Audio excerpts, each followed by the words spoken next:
You're listening to the Cyberwire Network, powered by N2K.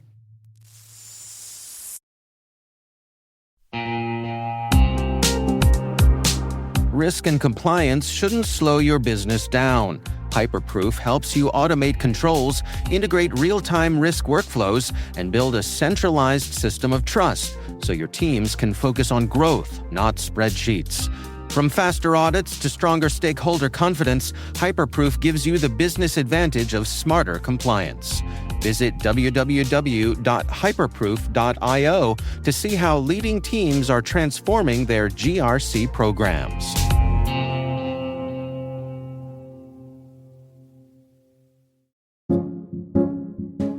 Hello, my name is Swati Shekhar, and I am head of engineering at Crowd Labs.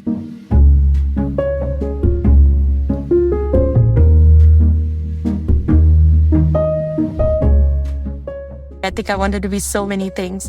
But I think the most vivid recollection I have is wanting to be an astronaut. I think I was like 6 or 7 years old. The astronaut phase went on for a long time and it kind of passed, but that desire to kind of go and do something different or to leverage all the tools available to solve problems, I think it came from that phase of, I want to go out there and do that.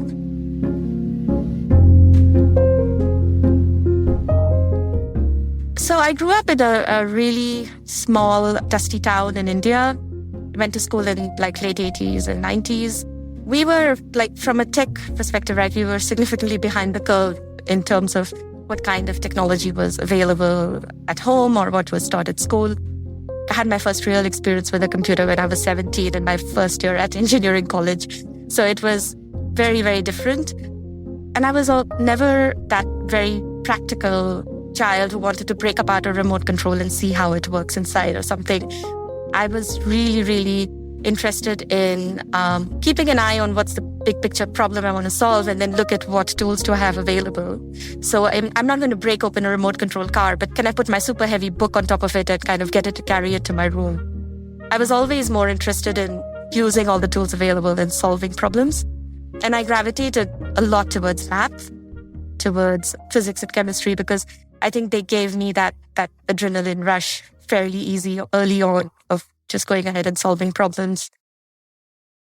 I come from a very open-minded family, and my parents have been very supportive, but I come from a part of India where women were stereotyped into certain roles. I remember growing up, like my parents always treated my brother and me the same, and they had the same wishes and hopes for me as they had for my brother. But I remember people like the so-called well-wishers coming forward and saying, oh, well, why are you letting your daughter become an engineer? You know, how will you find a groom for her? And thankfully, my parents didn't have to look for a groom for me.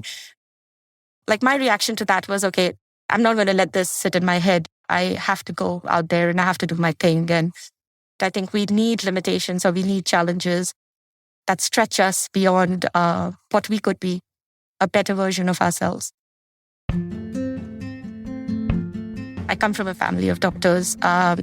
My brother and my parents are doctors. So I had a choice between, do I go ahead and consider becoming a doctor?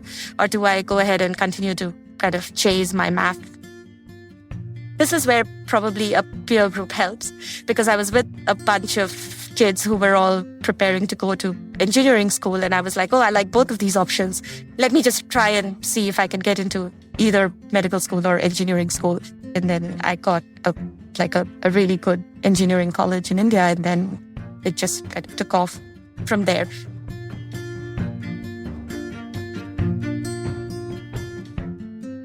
Engineering school was a lot of fun.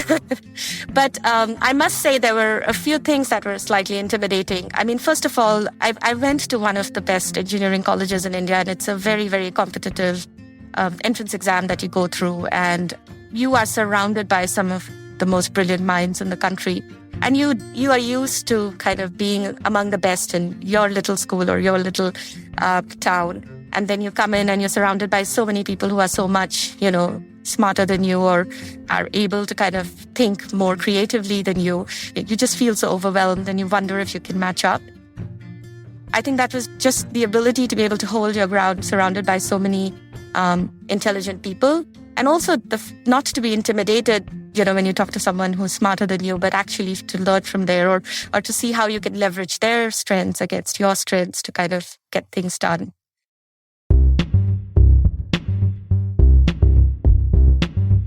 We were 30 girls and 500 boys. And I was coming from an all-girls school, and it was like, oh my God, how am I going to deal with this? What am I supposed to do? Like the first day was just sheer panic, like there are just way too many boys here. So, but that was that was easier to deal with than some of the other issues.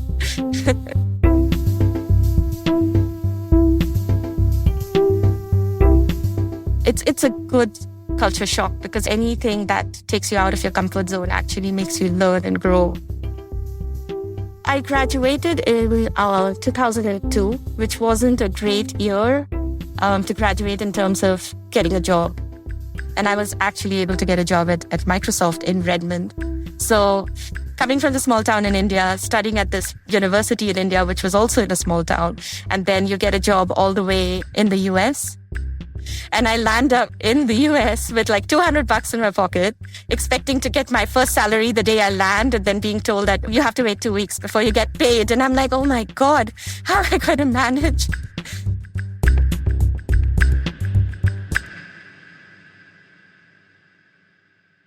When I look back at my first job where I was all alone and then I had to fend for myself, I think more about all of these experiences now. I learned a lot as a developer, as an engineer, and as a professional as well. But I think it's the softer aspects of like, how do you solve this problem of being all alone in a country you don't know, all of 21, with $200 and go figure out your life. I think that just increases your risk appetite so significantly that all other challenges then kind of just fall in line accordingly.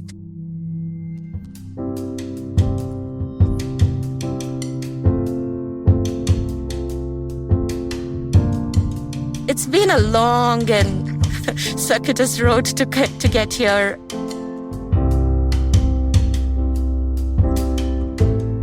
I am an engineer by training. I'm an engineer at heart.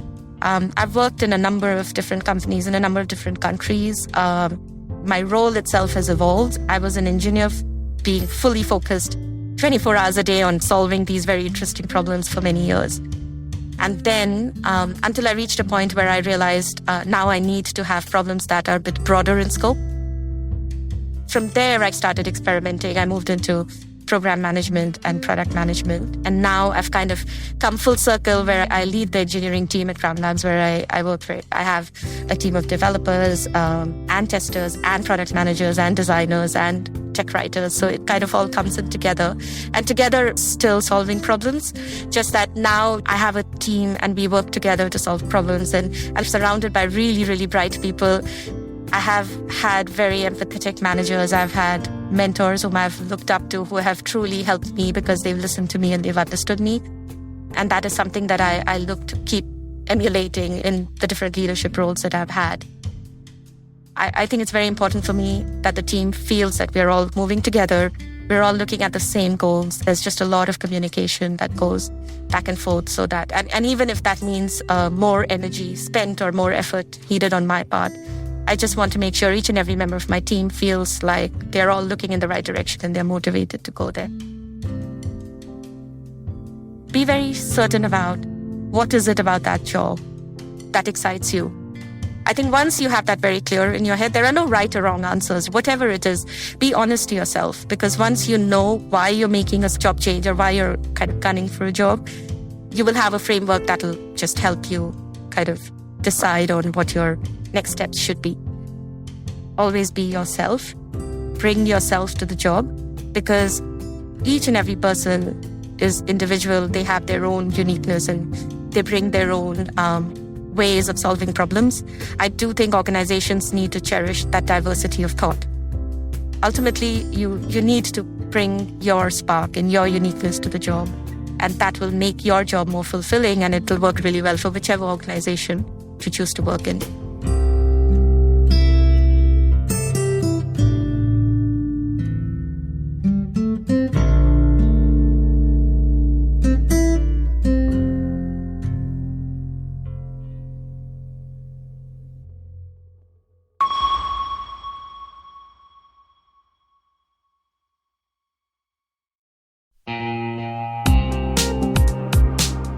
Hey everybody, Dave here.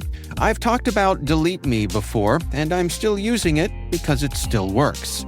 It's been a few months now, and I'm just as impressed today as I was when I signed up. Delete Me keeps finding and removing my personal information from data broker sites, and they keep me updated with detailed reports, so I know exactly what's been taken down. I'm genuinely relieved knowing my privacy isn't something I have to worry about every day. The Delete Me team handles everything. It's the set it and forget it peace of mind. And it's not just for individuals. Delete Me also offers solutions for businesses, helping companies protect their employees' personal information and reduce exposure to social engineering and phishing threats. And right now, our listeners get a special deal, 20% off your Delete Me plan. Just go to joindeleteme.com/N2K and use promo code N2K at checkout. That's joindeleteme.com/N2K, code N2K.